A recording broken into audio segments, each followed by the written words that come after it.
All right. Hello. Happy Friday. It is Friday afternoon here in Atlanta. A little overcast, but it's still going to be around 70 degrees. So I'm not complaining. I'm not the complaining type. I see people laughing in the green room there. Anyway, Brett Leary, small biz breakdown. A lot of stuff happened this week. We need to talk about it. We need to get somebody from the West Coast, like Leland McFarland in Oregon. Hey, Leland. Hey, happy Pi Day, by the way. 3.14. Yeah. And then tomorrow will be 3.14215, because tomorrow's the 15th, I'm guessing, right? So, and pi is 3.14159, and I forget what it is after that. So we can celebrate Pi Day like today and tomorrow, technically, I guess. Something like that. Or not. just get your favorite round food and celebrate the best way you can. Round food. Okay. What kind of round food do they eat in the nation's capital there, Shashi? Oh, very interesting. I think we have a lot of, it's one of the city with the highest number of Michelin restaurants in the US. Yeah, that makes sense. All those fat cats, they got to have good food to keep them fat, I guess. Round food. I know pizza's a pretty big delicacy in that New Jersey, New York area. Yeah. Who do we know that would be there? Oh, wait a minute. Ramon Ray is there. What's up, Brent? What's up, Leland? What's up, Shachi? My favorite round item, though, is Mrs. Smith's apple pie, put in the oven at 400 degrees for about 45 minutes, taken out of the oven, left it out of the oven for 5 minutes. Haagen-Dazs strawberry ice cream, usually about half the, I think it's called pint. Is that the smaller one? Not quart, right? Pint. Yeah, pint. Yeah, pint. I can take up usually about half that whole pint I'll have in one serving, and I'm in a happy place. So that's my round literal pie thing, Leland McFarland. Mrs. Smith's apple pie, which they stopped selling, and they have some other bootleg brand that they sell, which tastes horrible. Yeah. Wasn't there a Granny Smith? Yeah, I think that's what it is. Mrs. Smith's. Yeah, not Granny. Yeah, maybe they sell some other. Mrs. Smith is the best, but they sell like some other brand, just some other stupid brand. Yeah. I could go with a good apple pie. I mean, I really like me some crust on a good apple pie. Anyway. Me too. Speaking of crusty, there's John Mr. Lawson, the cold one, the bold one. He is John Colderice Lawson, folks. What's up? Hey, guys. What, are you a little tired from that journey? No, I'm just bored with you. It's okay.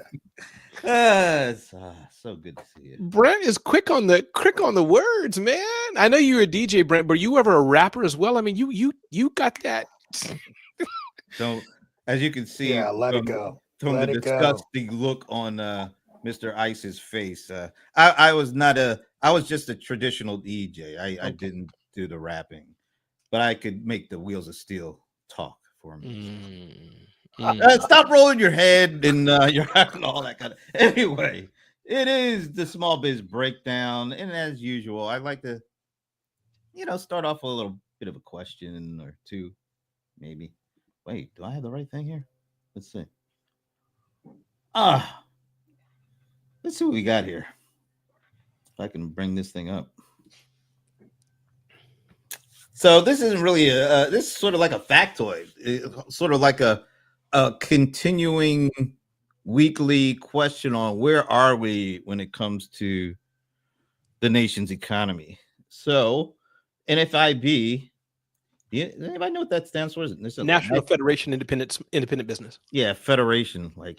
That's a weird word to use in nowadays, federation. So anyway, so they actually do these. I think they do monthly surveys or something like that. And they added a new. I don't know if it's some data points to their monthly survey. So for the first time, the NFIB introduced a new question. Assessing how small business owners view the overall health of their business. Now, this is their business, not the overall business economy. It's just their business. 11% rated their business health as excellent. 55% good. 27% 6% not too good. Are you surprised by the way that this is broke down? Because it's basically 2/3 are saying it's good or excellent, and only 1/3 are saying, okay, or not that good at all. You know, Brent, I think it depends on, as we always argue and debate, you know, the team here and fun, the context. Me and my son talk a lot about business. I could say my business is doing great. But Brent, I was ill, as you may know. I don't even know if you cared, but I was ill for the past 8 days and in bed, you know, kind of down and about. It got me thinking, I can't do this for 2 or 3 weeks. I don't have some, hey boss, I'm off for 30 days and still get paid. It's me. So I guess in that respect, I've been thinking of my mortality being 52, and I would rate my own business as bad in that context. However, did I just get a good speaking gig going to Speak International? Sure, that feels nice. So I'll let others pitch in, but I don't mean to cause confusion. But you get what I mean? It depends on really, you're talking about today. Did you get that big contract? Or are you like, no, what happens if something major happens in your business? But Shashi, Leland, Brent? Wait, before. So how would you have answered that question then, given all that you just said? Oh, I would say for my own business, yeah, the answer is I'm surprised. Yes, I'm surprised. I'm surprised more didn't rate their business as a little more. No, I mean, okay. How would you, Ramon Ray, have answered that? Excellent, good, okay, or bad? Yeah, I'd say for okay. I'd put me in the okay. Bad would be a bit horrific. It wouldn't be a fair context, but I'd say it's okay. It's definitely, yeah. I go to okay. All right. Mr. Lawson, how would you have answered that one? I would answer good. Yeah. Things are good. Okay. Shashi. You know, it's very confusing. Like every day I listen to a different survey, and it seems I would rate this as a very positive thing, but a little bit of skepticism on that. Like consumers have started spending less. So that's got to affect small businesses, right? So I don't know which time period this survey is. It was. I think it was for the month of February. Yeah, that's quite recent. Yeah, but hey, I hope this is true. So how would you have answered it for yourself, though? No, I think people are at least Not these people. small Not people. How would you answer it for yourself? Like if somebody gave you that survey question, how would you have responded to that question? I would probably say I would be in the 27%. Okay. Leland. I would do the same. I would say that I would describe it as okay. I see okay as just I'm holding my head above water. I'm paying the bills. I'm maybe making a little extra profit to save away for a rainy day. And that's how I describe as okay. The business isn't failing. When you get below that, that's when you're losing money. When you're at good, I see that as I'm making some, a little extra money. Things are good. I could maybe, if something bad were to happen, I could hold off for a couple of months. And excellent is the money is just rolling. It's just, just coming in hand over fist. And so I would actually deem myself as okay. And that's kind of how I see the statistics for this. So I think, if I'm not mistaken, 3 said okay, and John, you said good. Yes. Absolutely. Yeah, I'd probably be in the okay camp. I mean, it's not bad. It's actually, it's pretty good, but I would say okay. I don't know why. For me, the reason I'm at okay, we can go beyond this, which you want, Brent, but interesting to get a little personal with all 4 of us here. We're all in business, as it were, doing slightly different things. But the reason I do say okay, it has overall been a season of a bit slowness. So in fairness, all 4 of us may not be in that. That's just how it's been for me over the past 2 or 3 years. I figured things out. But even if it wasn't a season of slowness, as I'm a bit older now, my goals have shifted. So for me, more sustainable recurring revenue, more money put aside. That's what I've not done as well as I wish I had been. So I'm just giving more context to Ramon. Even if the contracts are coming in, me and my wife doing okay, we chilling, as Leland said, bills paid. Now my goal shifted. And so therefore that's why I'm in an okay state. Okay. I think it's fascinating. I can't wait to see how that trends over time. So we'll be revisiting that every time they put it out. And I think it's important for all of us to answer that question in addition to like look at or analyze the results of the broader, survey audience. Just out of my curiosity, I think it'll give us some really interesting stuff. Speaking of interesting stuff, got another one here. Okay. I don't know if you're paying attention to this or not, but stock market has seen its better days. The last couple of weeks been pretty rough. It's almost like Groundhog's Day. Remember that Bill Murray movie? Every day was the same. Like every day this week, it's been like 400 or 500 points down, that kind of thing. Although today it seems to be okay, but it's not the end of the day, so we don't know what we're going to have. But so the market value at the S&P at February 19th peaked 52 trillion. That's a combined 52 trillion with a T, according to Fact Sheet or FactSet. Anybody know who FactSet is? I saw this on CNBC. That's why I give it some credibility. All right. So if it was at its peak about 3 weeks ago, how much value has been lost as of Thursday? So it was 52 trillion, February 19th. What did it end at yesterday? Anybody want to take a guess? I'll guess, and here's why I'm going to give my reasoning for the guess, because I don't follow this close. I know what all these numbers are, and I CNBC, see the headlines, but I know it can't be half or more, because that would be catastrophic. Even though S&P 500 and all these things are a bit of an emotional tie-in, it's like they fluctuate every day, every week, whatever. So it can't be half. I think it's got to be small percentage points, right? They say, oh my God, it's off 3% today. So how much value has been lost? I don't know what the math is, but I think less than 5%. As of last Thursday. You could give me a percentage or a number. That's okay. Yeah, percentage. So I'm not sure to calculate it, but all right, 5%.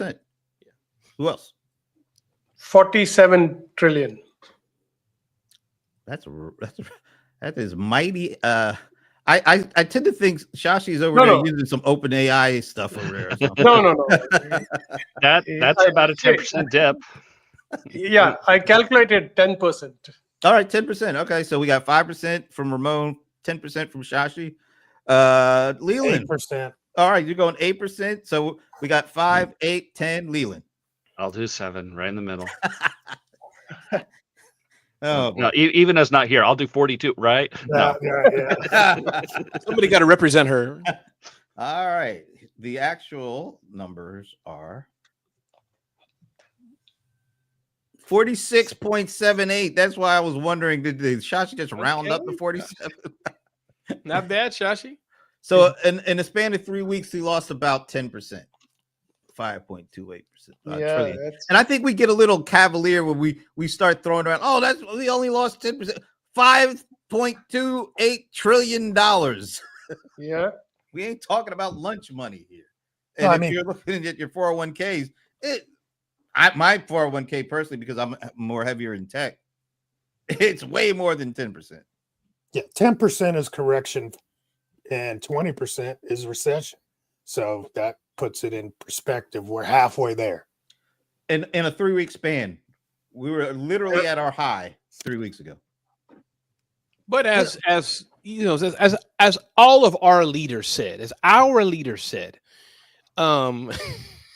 love how you emphasized the word "our" there, Ramon. That was for a few of my friends on this panel here. Our leader has said this is just a temporary pain before the huge spigot of American reindustrialism comes back into play.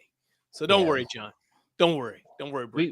We are seeing better metrics. I think inflation, the inflation numbers have come out and it went down, I think, like 1.5%.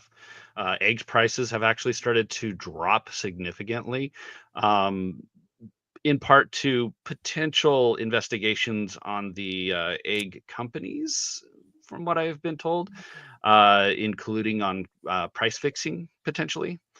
Is Doge leading that? I think the Department of Justice is looking into that a little bit, actually. Same thing. and from what I've heard, the mortgage rates are actually starting to drop too. So those are starting to be good market, those are good numbers to be pumping out, and that might help revitalize the stock market once it gets to them, and they're like, okay, well, the economy is actually doing better. Let's start investing back into the stock market. Well, but all of those numbers you just quoted were prior to this 3-week dip. So those are That's lagging numbers. Those aren't current numbers. Yeah, Just and we keeping haven't that in seen- mind. and So we we'll haven't see the seen- next numbers that come out. Those Yeah. will be reflective of the things that have happened in the last 3 weeks. And the other things I guess that haven't started showing up yet are the firings of all those government jobs and all that kind of stuff. All right, kind of mixed there. Let's see what we get with this one. If I can bring it up. All It's always right, so, interesting what stats come up in this call. well, I think numbers are kind of important, and particularly credit card debt. Let's talk about what's happening with credit card debt here. So, right before the pandemic, I'm gonna put my hands up so you know I'm not looking at it. All right. Well, actually, I don't even have a slide for the actual number I'm going to ask you to guess on, but But you're still cheating, Shashi. Either way, even though there's no guess, you're still cheating. Either way, we're just gonna. So in Q4 2019, before the pandemic, total credit card debt stood at 927 billion. Credit card balances reached a low of 770 billion, kind of right in the heart of the pandemic, Q1 2021, driven by reduced spending and stimulus. So Q1 2021 down to 770. As of today, where do you think total consumer credit card debt is right now? $1.2 trillion. Okay, so Leland's on the board first. Usually he lags and tries to do the Bob Barker thing, but all right, 1.2 trillion for Leland. Who else? 940 billion. 940 billion for Shashi. Okay, Yeah, I'll go 920 billion. 920 billion for the bold one. If y'all want my input and my wisdom, Of course, we're waiting. Bated breath, man. Come on. I'm gonna go on the trillion side. I don't know what Leland said, but it's somewhere in that zone, 1.2, 1.3. I think it's gone ballooned massively higher. Put it that way. And so you got 1.2 or 1.3. Which one do you want to take? I'll take 0.3. That's a good thing because it's 1.35 trillion. It has Ooh. almost doubled Yeah. in 3 years. No, 4 years. 4 years. That number has almost doubled consumer credit card spending. And this is U.S. families, yes? Oh, this is only the U.S. Yeah. You know how I got that, Brent? I just looked at my own credit card debt real quick, multiplied that by 440 million, or whatever the number. 830 million. 330 million, and there we go. Wow. All right. So what do you guys? I mean, those are some. That's really, really eye-opening. All right. So, Yeah. Really eye-opening. so that was surprising, huh? Yeah, but then I think about, all of this doom spending that's going on, and then it kind of makes sense too. And doom spending means what again, John? That's on things you don't need or on emergency things, or clarify? No, it's just the younger people feel like there is no future that they have to save for and hope, so they're just spending now. Got it. So they're basically saying, what's the point? I might as well spend now. I'm not worried about any consequences because the world's going to end. Kind of vibe, Kinda like that. There'll be no air, no air. clean air, no atmosphere. You know what I'm saying? It's doom spending. So That's pretty rough. it is pretty rough. I was talking And/or- to a couple yesterday, and he was just talking about he just had a kid and how concerned he was about having that child grow up in this new kind of future. It's kind of weird. And to that point, John, I think that it seems like, quote unquote, I don't know, none of y'all parents, but I can imagine our parents before, like a legacy and a nest egg, and especially our grandparents, even my own children. I got 2 adult kids. They're thinking different. They're thinking like for tomorrow, for next week. They're not thinking, wow, my legacy. My daughter ain't taking legacy.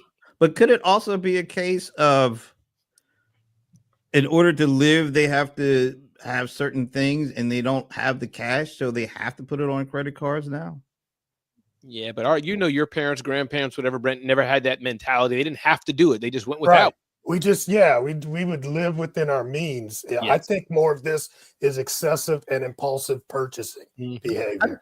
I agree with you, but I also can't completely ignore the fact that a lot I do, we all do Ubers, and sometimes you talk to these folks and you ask them questions. I got into the habit of asking these folks questions about, where do they live, and they usually start talking about, I drive Uber full time, and I got a wife and kids, and we can only afford the rent, and our rent is like $1,500 a month. Mm-hmm. And I'm like, damn. I mean, if I guess I'd be using my credit cards to buy like dinner, when you or even putting your rent on credit card. I mean, a lot of these instances, it's not pure excessive spending. A lot of it is pure survival spending, and they don't really have all the money they really need. Like, we were lucky. We're not going to go through the whole thing. When I was this age, that kind of stuff. But things were much more affordable, Sure, when we were coming up than they are now. And I think some of that spending is also has something to do with that. yeah. And the influence of social media. We can't, and again, I'm not saying in a corny way, but what you see and the speed. Now we have 12-year-olds, 11-year-olds.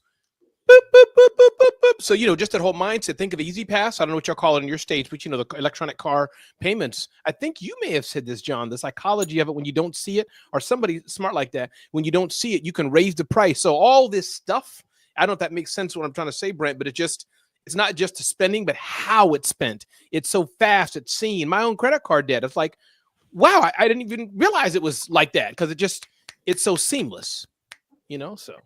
There are two aspects of this, the reason why the credit card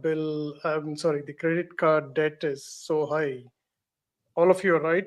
The luxury spending was carrying on for a very long time. That kind of helped the economy be strong also because of the consumer spending, which is not always right, because obviously nobody wants a credit card debt. To Ramon's point, I was reading a Wall Street Journal article on something called a Mason-Pearson hairbrush. In which universe would somebody go and buy a hairbrush that's $140? Right? Yeah. That's the kind of spending that they see on Instagram and TikTok, and then say like, hey, I want to afford the best hairbrush in the world. Yep. Right? Like, What one that got me? The people at these like designer brand water bottles. Yeah. What the hell is going on with that? Bink, I think it's called. Yeah. It's a damn water bottle. Why do I care what water. the brand name is on it? When you got your little cute Lululemons on, your little cute little, anyways. Okay, yeah, that now that's the stuff that I don't. I'll tell you this. I don't know. Something my dad must have said to me when I was a little kid about I hate paying credit card interest rate debt. Son, always pay off your credit cards every month. I have never paid a cent on credit card interest, because I don't know, maybe it's because I was taught that at an early age. It's sunk in, and I don't even think about it anymore. But maybe it's hard if you weren't taught that way to get that way, because you just say, oh, I can pay the monthly thing off, that $50 a month, that ain't bad. And you're paying it off until you're like 92. I mean, so I think a lot of people have been tricked into this, and it's hard to get out of it once you've been tricked into it. Brent, that's me. I'm telling you right now, again, I don't want to start crying here in front of you all, but telling you, Brent, exactly what you said. Me and my wife go through it. She's more the mindset. She was raised, she was taught like you. She went to a small private school, was paid in cash, $50 a month, something like that. So she's wired for saving differently. She's wired, let me put my envelopes here. Oh, I know I got to buy stockings next week. I'm going to save here. I'm not saying your father won't throw all that, but you get my point. So for her, debt is, I think the word is antithesis. Like, she don't like to see it. Me, man, that don't bother. Shoot, me and debt are friends, man. It don't even bother me. Sadly, though, because when your cash flow's jacked up, it hurts you. So for me, Brent, it's the mindset.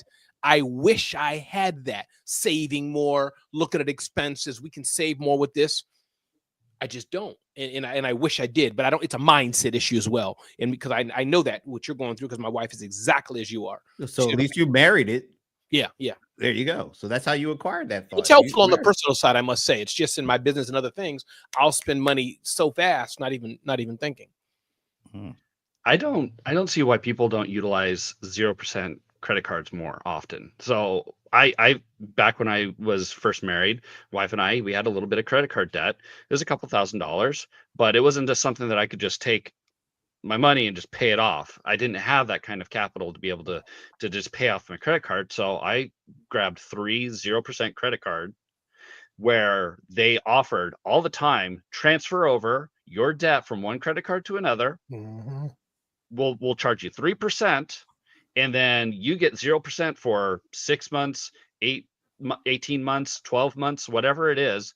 You set a little reminder in your calendar at 11 months or 17 months or whatever the time right before it, and then you just shift it around, all 3 of them, and then you pay off what you're gonna be doing, your normal monthly amount, and it's gone, and it's much better than the 25%, the 20%, whatever the credit card is doing, and it got rid of my debt pretty quick.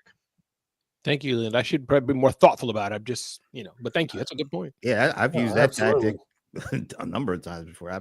That's how we funded the business in the beginning. I've done the reverse, Leland. I look for the higher interest credit cards. The game about slapping. I'm the guy who can I get a higher interest card, please? As long as it comes with the points, right? And then you get the points, you get the introductory points. You get like a couple $100 worth of stuff, and then you just cancel the card. And I find it really. Go ahead. No, go ahead. I mean, we flipped products just for points back in the day. We would do $50,000-$60,000 in a product just to get the points and flip it for what we paid for it, and then the points become valuable for hotels, travel, things like that. Did you hear about the guys that found a infinite money glitch using credit card points? They would get a credit card, they would go to the US Treasury, and then they would buy Sacagawea dollars. And you could buy them for $1 a coin, free shipping. They would then throw them right back into the bank, pay off the credit card. They get all the points. Wow. Infinite money glitch. Oh. Did it stop? Did that stop? Awesome. Or it stopped. It stopped pretty hard. Once it got out like that, it stopped. Because once you tell the secret, then it's over. It's over. I would have never told anybody that secret till I'm on my deathbed. I have something to tell you. How did it stop? And then why? Meaning it's all legal. So what was I think either the credit card company found out, or the Treasury Department, and it stopped at some point because it was costing a lot of money to make those coins. So it's like card counting in Vegas. It's not illegal, but if they catch you doing it, they'll kick you out of the club. Escort you out. Yeah, because they're trying to make money. They don't want you to make money. They want your money. Interesting. So one last part of a question on this, Ramon. So you've kind of effectively been able to separate kind of your personal married life way of handling credit to your business. Because a lot of times we kind of as small business folks, we kind of meld it all together, but you're effectively been able to kind of keep it separate. So you still do what you want to do on the business side. And your wife says, all right, that's going to stay over there. Exactly. Yeah. We have, the typical, we have 2 separate bank accounts, unified in thought. We're, great wife. It's just definitely, if I can, my little DLJ 5029 thing, the $1,000 thing I bought with you on Amazon cost me $1,000. I just bought that. I didn't buy it on the personal side. So yes, 2 separate accounts, 2 separate income streams, all those kind of things. And then she can manage it and say, nope, let's go to this restaurant because it's cheaper instead of that restaurant. She can handle all that. And me, I can splurge and live life vicariously and get more debt as I can. I try to get as much debt as I can. And use that business credit card as much as you can. Right? Come on now. I'm waiting for John to open up another store online so I can buy from it on my credit card. We'll make that happen this afternoon. John on Mr. Media's like, oh, really? Let me get the domain right now. What would you like, a comb remote? Exactly. All right. Very interesting. I didn't know what we're going to get to with that, but let's move on to some AI stuff because I know that's all you like to talk about, AI stuff. All right. A new study from Columbia Journalism's Review. I don't know what TOE Center for Digital Journalism. Anyway. Well, they lost 400 million. We know that. Sorry, Brian. Yikes. Okay. Find serious accuracy issues with generative AI models used for news searches. The research tested 8 AI-driven search tools equipped with live search functionality and discovered that the AI models incorrectly answered more than blankety blank blank blank percent of queries about news content. What percentage would you guys think that is? 60. 42. 30. Who said, wait, you guys really rifled that off. 60, Ramon, 60. All right, so Ramon said 60. Somebody said 42, right? I did 42. You're in the spirit of keeping even with us. Yep, gotta keep even going. I'm 25. All right, so we got 60, 42, 25, And cold 30. one, 30. Ramon's on a bit of a streak here. Whoa, I meant to go this way. Okay. Wow. 60% of 8. I don't know which 8 there are, but I'm sure they're probably the most popular ones. So if you're looking for real good news sources or factual answers about the news, you probably don't want to be using these AI tools yet. 60%. Are you surprised that it's that bad? No, news is so current and so immediate. In my opinion, AI is not designed for that. If it's 3, 4, 5, whatever X years old, I think it's pretty good. It can, I've asked some pretty cool questions. It can go to the deep, go to things that already been done. But current updates today, ask about helicopter crash, this, that, and the other. AI, I don't think it's designed for that right now. I think certain of them are, right? Like certain models, if you pay the premium, you get more up-to-date data included, right? I think Perplexity Pro is current data, isn't it? Yeah. Yeah. So what about you, Mr. Ice? You know, I don't. I mean, for one, I don't even know 8 models that have search driven. I don't even know. I don't know what this is. I don't think there are 8 actual models out there that have that capability. I would say the folks at Columbia Journalism probably are not using their own ChatGPT to come up with the 8 models. I'm sure they probably I'm just use saying, the 8 models. Look, I mean, hey, everything, I take everything with a grain of salt. And so you got journalists testing whether the journals or the results are accurate. And it's really, to me, it probably is a little skewed because they want to make sure that we protect their journalism. So I don't know. Maybe. All right. So now you got me. I got to ask this question: if you can't trust anything, right? I mean, if you can't just on the face say, "Oh, it's journalism school," I'm guessing they don't have anything. Why would they have any slant or bent on testing AI models? Yeah. So why do you question them in order to question the results that they get? I'm just saying, I don't know of 8 models that, what 8 models and what, give me the details. But without the details, I'll have to send you the link. Send me the link. Because I don't know of 8 models that actually do that. I know of 3 models that'll actually. What are the 3 that you know of? Perplexity, OpenAI, and Gemini. I think U.com does it too. Claude does not have access to the internet. Does Grok do it? Possibly. I think Grok does do sources. Grok does. And what about Meta's AI? I haven't seen that. I don't think they do. That's an open source. John, I mean, let's assuming that they got it right. There could be some out there that John may not know. It's hard to believe. I know. But absolutely. No, and so there we go. But 60%, look, I'm in here all day. If I were at 60%, here's the thing, we've gone through this.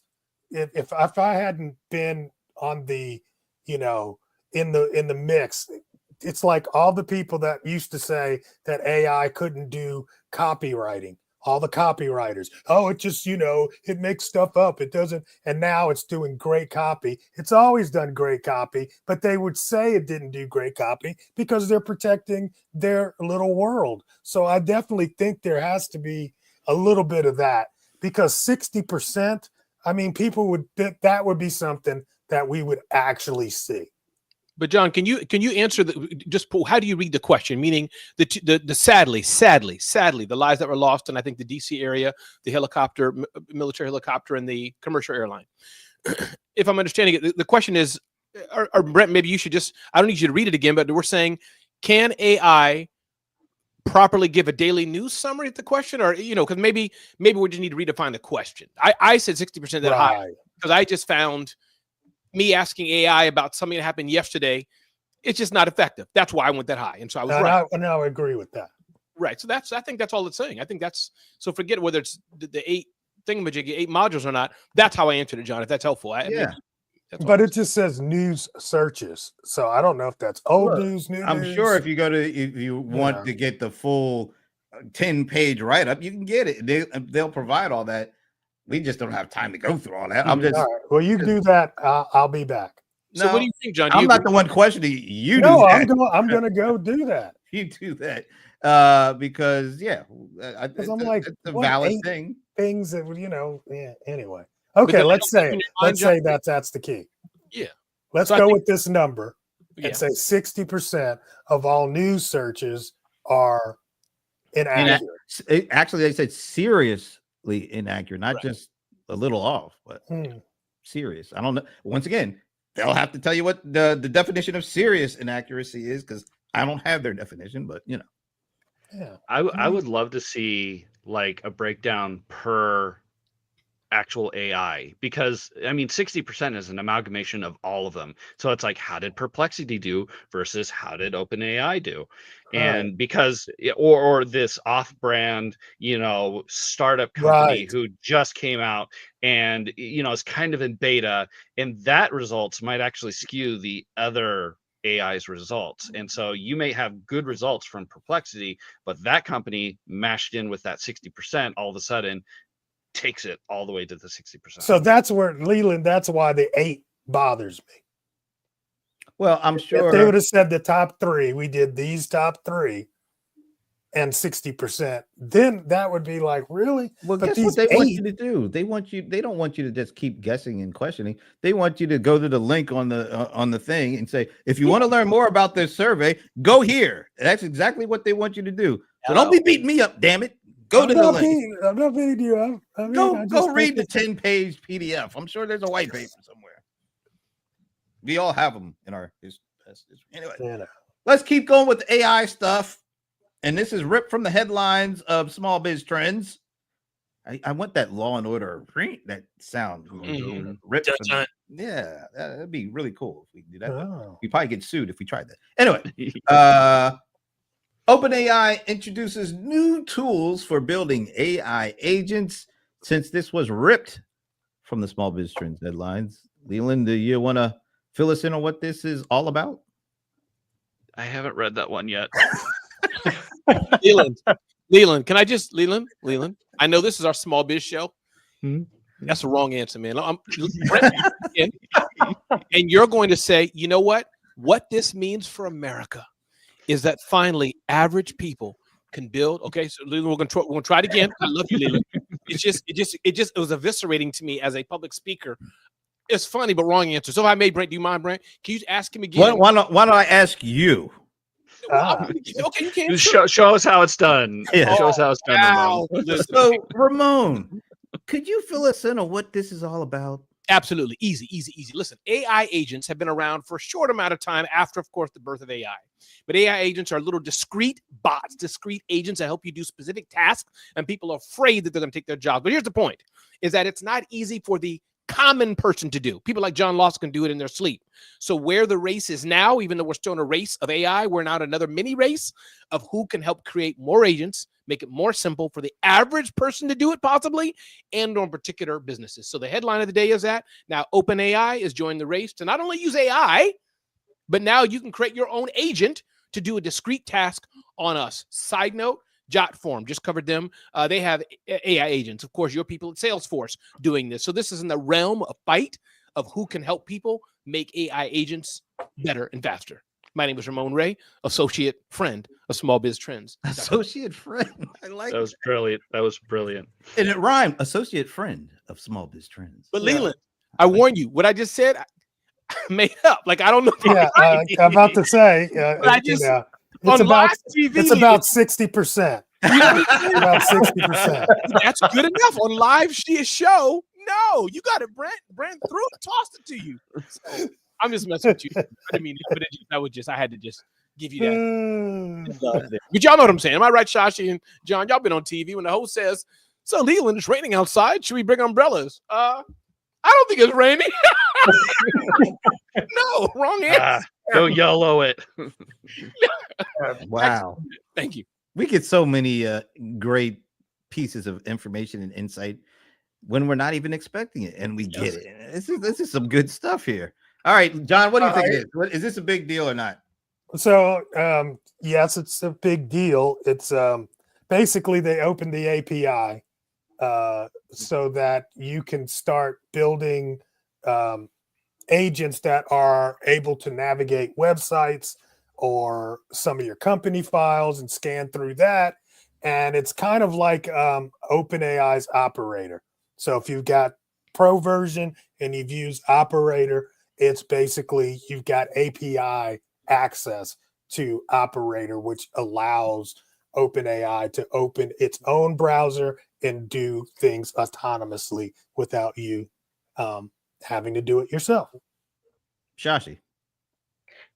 They lost me on API because expecting small businesses can't even have the technical knowledge right now to update their websites, right? So I think this is mainly towards people serving small businesses, which I think is a good thing. Except I think Ramon mentioned some of the existing software will already have the ability to build agents. So let's say they had a billing software or a financial software, and there was something that they couldn't do within the software. They're probably not going to look for another software to build an agent to manage this software. So two lessons here. Number one is make it very simple for small businesses to build their agents. Number two, don't make them change their existing software because they're already used to it. So existing software vendors should be able to introduce customization, basically. I mean, if you take AI agents, it's almost customization without your having to intervene every time. That's my take. But I like what you said right out the bat, Shashi. How many small business people are actually going to do this themselves? I think net is a interesting and a positive for small businesses. I don't think it's as big a deal as it kind of alludes it to be. I would be wrong. I would love to be wrong. But, look, there are reports that you have to run every week to see what your sales data is. It's housed inside of a spreadsheet with multiple tabs. So if you can have this, you can literally tell OpenAI or an operator or an agent, go open that spreadsheet, put me out a report and make it into a quick dashboard or a graph to show me the, whether we're going up or down in profitability every week. And it does it every week automatically. And all you have to do is talk to it. That's what's going on here, guys. It's not like you got a program. We'll see. I mean, it sounds great. Yeah. I would just like to see it. If it, a lot of things sounded great when they were, it was a lot of stuff was great and available that never got used. I'm the skeptic. But here's the thing. The advancement of AI is always going to be dependent on adoption. That's all I'm saying. I agree. I think a lot of great technology could have done a lot of great good for a lot of small businesses that it never did because they never really used it. I'm just letting people still using Windows. I don't understand. Sorry. 1 second. I'm sorry. I'm sorry. What'd you say? What'd you say, John? You said people still using old versions of Windows, or you just said you No, clarified people that? still use Windows as opposed to a MacBook. I don't get it, but I get it. Dude got a new MacBook, and now he's all No, that's not that. he's I mean, in the it's a honeymoon better. phase. It's a better. It's no. I've made that change years ago, but it still amazes me that people use technology just because it's been around forever. Legacy It's also stuff. comfort too, John. Also comfort too. Yeah, John, I would think more small businesses also use Windows than Macs. Absolutely. Way yeah, more. they do. Way more. They do. It's amazing. And I'm not going to slander any technology company just because I don't use their stuff. Exactly. You know, I'm just saying. The I'm question, not Brett, saying you that. need- Look. John Hey, don't need to eat that. Me, but John, he can. He's selling billions of candles or whatever he does. I don't know. But yes, it's nice to be independent. But here's the deal. I mean, in technology, well, I don't want to go that far back. I'm trying to think of. I can't think of anything exactly. Well, you But can go I further mean, back than anybody in here. So go ahead. I can. And I mean, the deal is, Betamax was better than VHS. Wow. It doesn't just because of that doesn't mean it's going to work. I get it. Adoption rate of the public is a very real thing. and the marketing spin, right? I believe it was a whole marketing play, correct? It was a marketing Marketing Right. is What was huge. the difference between VHS and Betamax? I have no idea. I think the quality and length of something like that. But a question for you, John, or everybody here, Brian, if you don't mind, may I ask a separate question? Size. I remember that. Sure. Size. I remember they were small. VHS was huge too. Small and different players. Different players. Oh, yeah. that was a political thing. I think there was a fight because whoever won the Betamax war would win the player war and blah, blah, blah. The whole thing goes down. But John and everybody, just when I hear this AI agent thing, because again, I am techie, as you all know, but I don't play in the dirt, especially like you do, John. Definitely like you do, Leland. You're, uber geek. So I don't play that level in the dirt, but I can get my hand around if I wanted. So I've never done an API call web push. I know what these are, never done it. My question is, I'm thinking this is an opportunity for freelancers, for offshore to do their talent better. But I see a security issue. You're a freelancer, start using agents for your company. You rely on it. Like in your company's humming, do they kind of hold more keys to your kingdom than today or a few years ago where it's password controlled? Like, oh, you have access to my QuickBooks? Boop. Now you don't. Does that make sense what I'm doing? They're building these deeper tools that normally you'd rely on from a larger company, but now Mindy from Bahamas can build you a pretty extensive system that you're relying on that's getting deeper into your system, but it's one person holds a lot of access to stuff. Does that make am I making any sense, or is that not a worry? That is an issue. I mean, but the cool thing about API keys is that you can actually kill them. You could revoke them. And so you can give her a temporary key. She can make the software. And then once it's delivered, you just go in and replace the key with a new key. And then she's out and the software's humming along. Yeah. That's now, a good if you need any, okay, got it. yeah, if you need any changes in the future, once they make all the changes, you just revoke the key, put in a new one. And that's been the way that it's worked forever. I see. Okay. Yeah, I didn't. Yeah. Yeah, this is the 70s? Yeah. No, I'm serious. They came out with APIs like in the 70s, and they agreed on this is the way we're going to be able to have programs talk to each other. And here we are, all these years later. My it still question, works. John, was a dumb question. You're saying it was like a dumb question? No. Oh, That's a great question. You're laughing at me or something. Okay, I'm sorry. Okay. No, that's a great because a lot of people don't understand how APIs work. Yeah. And we weren't laughing at you for that. See, Shashi, No, we were laughing. All right. Let's move on. All right. Oh, I love y'all. Since we're speaking of, Shashi, you always gotta ask, Shashi. You gotta ask. Make sure the tone is right, Shashi. we're talking about OpenAI and the new tools. They also are in the news for something else. My heart. OpenAI urges U.S. to allow AI models to train on copyrighted material because they are afraid that if this does not happen, the They'll U.S. get will fall sued. behind China. This is what they said. If it doesn't happen, well, China's AI might catch up and surpass us because they don't have that kind of limitations. no limitations, no regulation, red tape to cut through. We're only thinking about China here, folks. We don't want the U.S. to go behind China. No. So this is not about us. Not about us. No, that's It's totally about the about them. country. It's about the good of the country. What do you say to this? What do you guys think about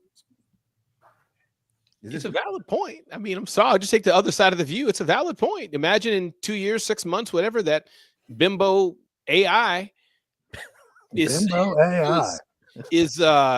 surpassed and it has access to all this, and we're left flat-footed because we're in court and don't have nothing. So I get the point. I think the problem, I think, John, you may have said this just months ago or whatever, as we started talking on this show, Brent, is that this is a period of being scared. This is that period of, as you said, John, last week, the Kim Kardashian moment where, ooh, that's weird, or Michael Jackson's nose. That was a great point. So I think all this fits in on that. This is a period of fear. The first fax machine came out. That's dumb. Who would ever want to send fax to anybody? You know, it's that time we're in.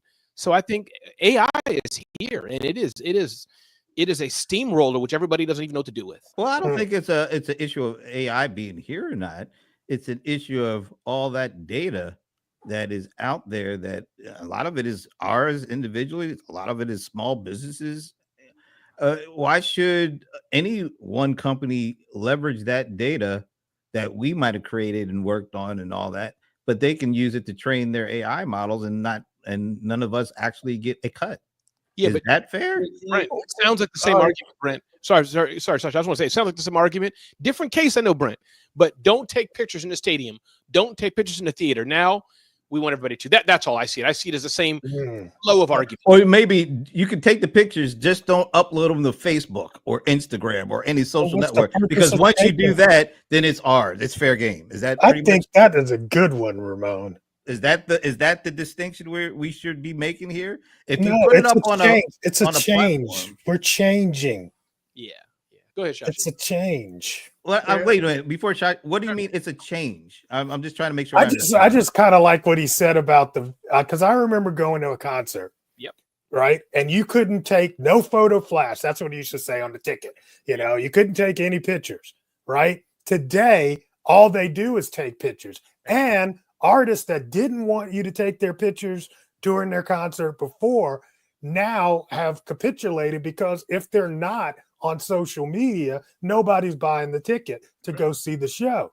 So I think it's like it's a change. We thought that taking pictures would make people not go see the show because you could see it all on the web. But now we're finding that the fact that we saw it on the web is making people go to the show. And that's where we're at this point too, I think, with copyright data. It's a change. I have a couple of points to make on this. Number one, Ramon, sorry, but I think OpenAI is in deep trouble. Okay. The reason being they don't have a business model. They don't have a moat. And I don't think their partnership with Microsoft is going very well, and Microsoft's trying to develop its AI on its own. They're gonna do it. But the most powerful AI companies in the world, in my opinion, and from the research that I've done, probably Amazon and Google. But they're not showing their AI to everybody. They're only showing parts of it that they feel that they want. But Shashi, let me ask you, is it because not only do they have the AI tech capabilities, they've got the data. They've got data that nobody else gets, and they keep getting more and more of it.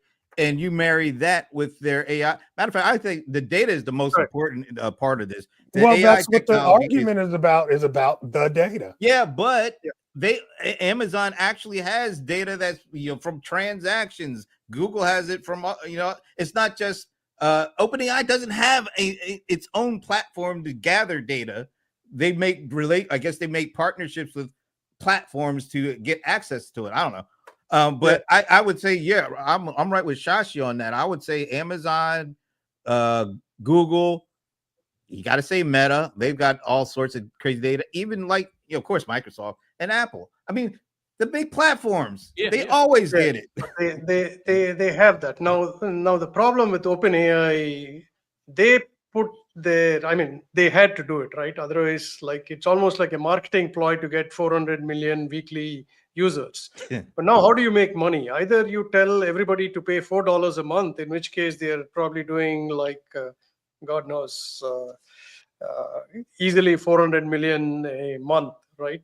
That's a good business model. So they're trying everything that they can. Now, in terms of privacy, right? Like I have actually spoken to companies whose job is to take every possible publicly available image, content, and sell it. And the question they ask is, hey, can we sell this to AI companies? And usually I tell them, like, why don't you train your own models on this if everything that you have is useful instead of selling it off to somebody else? I don't know where they landed, but that's actually concerning. We have all uploaded. I mean, I have probably easily 100,000 photographs on Google. And Google tells me every time, hey, you know what? About 5 million people have seen your views. Give me at least like 0.01% of that. Right? But I think at some point the public has to say like, hey, we are not going to put our content unless we are paid for it. I don't know if it's going to happen or not, but that's a valuable kind of data that companies are using today, right? And even the bad actors are probably using it. Another company that I talked to said, like, there are people who are breaking Face ID. Imagine that. Well, yeah. There was one years ago. McDonald's people are going to the fast food line. They speak into that thing to get their order. Well, guess what? They're not only getting their order, they're getting their voice print, and they were selling the voice print. It wasn't McDonald's; it was one of their employees who was scraping the voice prints of all these customers ordering fast food and selling it on the black market. And then selling it for an identification, or selling it just so that to identify hamburger 1,000 times in a human voice. It doesn't matter. For all of the above.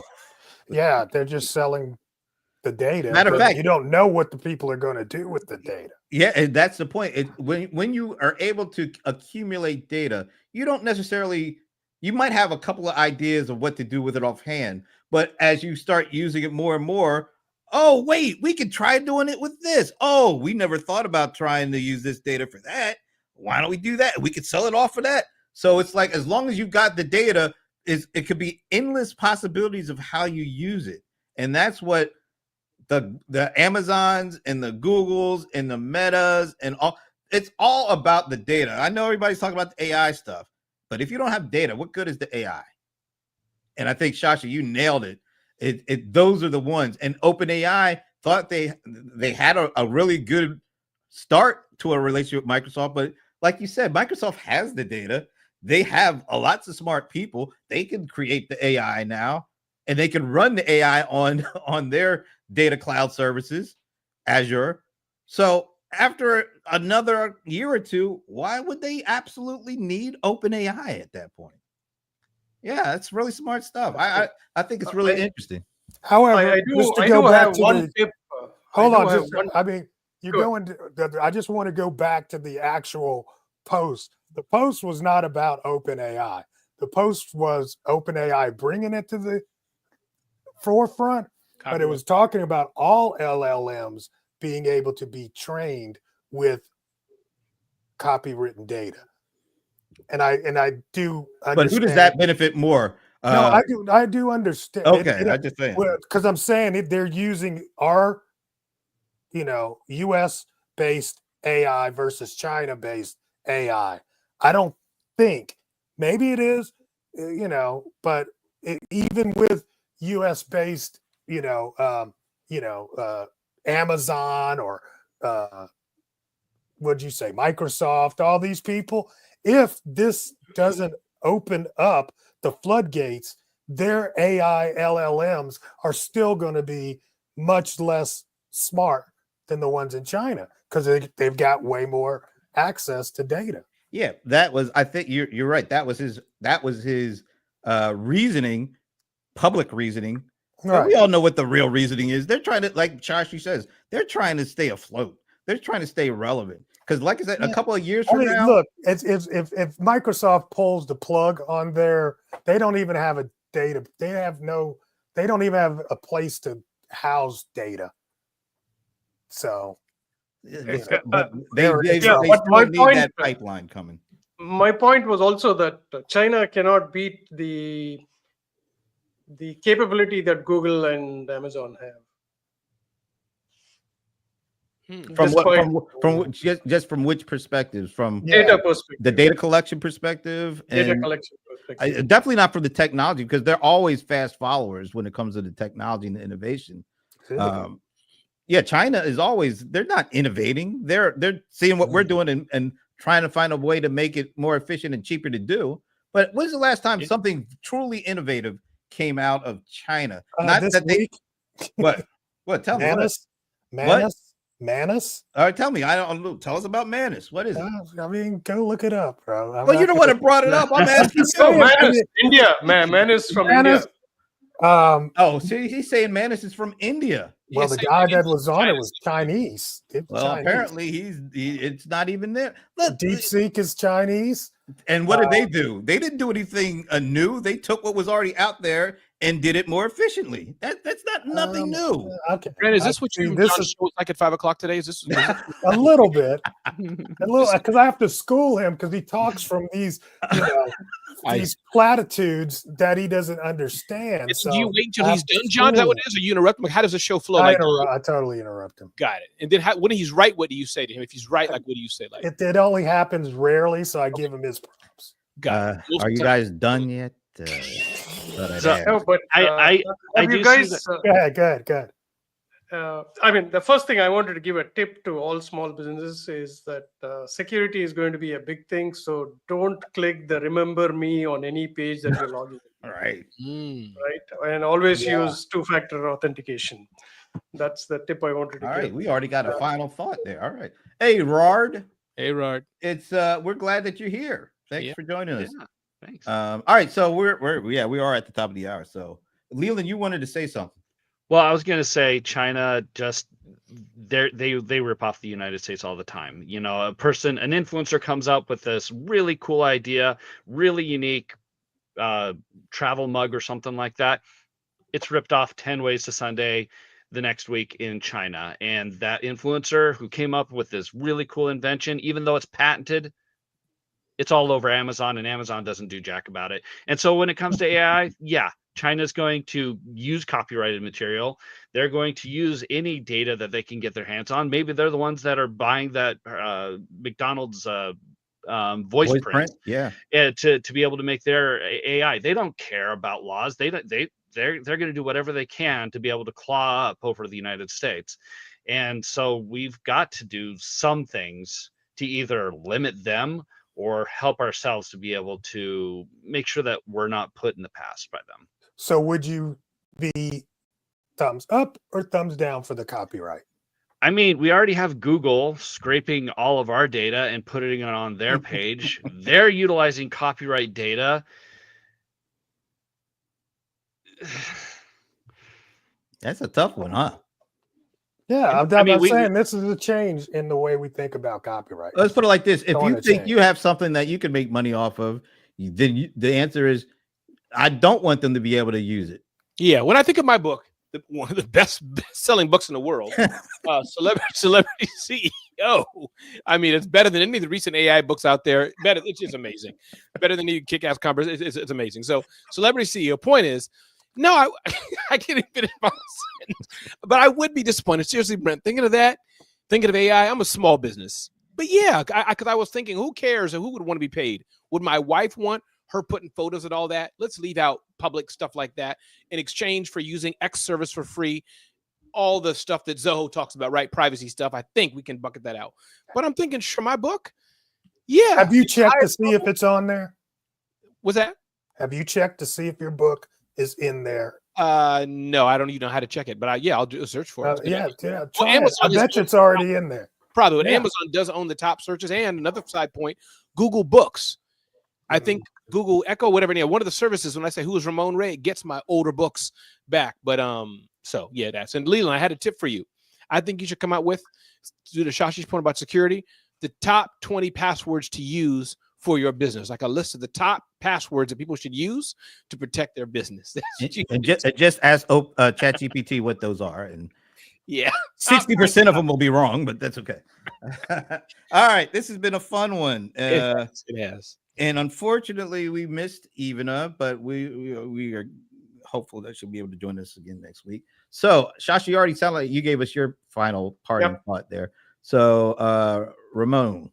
Go out and meet people, shake hands, get real business cards, not them little stupid, annoying, oh, NFC's not on, click my phone.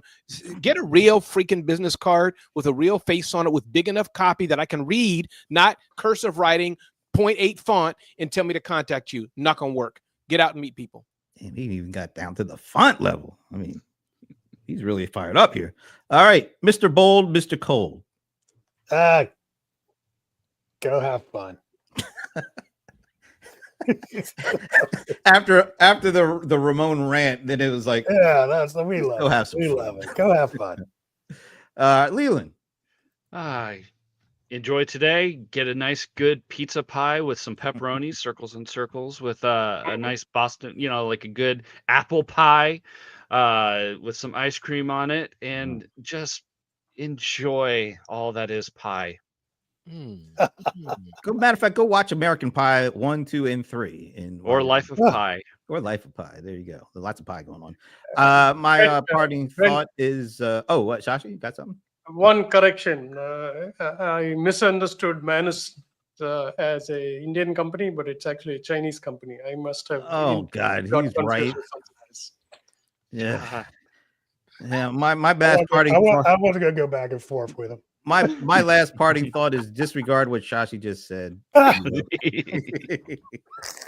And join me in the bold one, the cold one at 5 Eastern, where I get to school him a little bit more. All right. Have a great weekend. We will see you next week. Sayonara. Bye. Sayonara.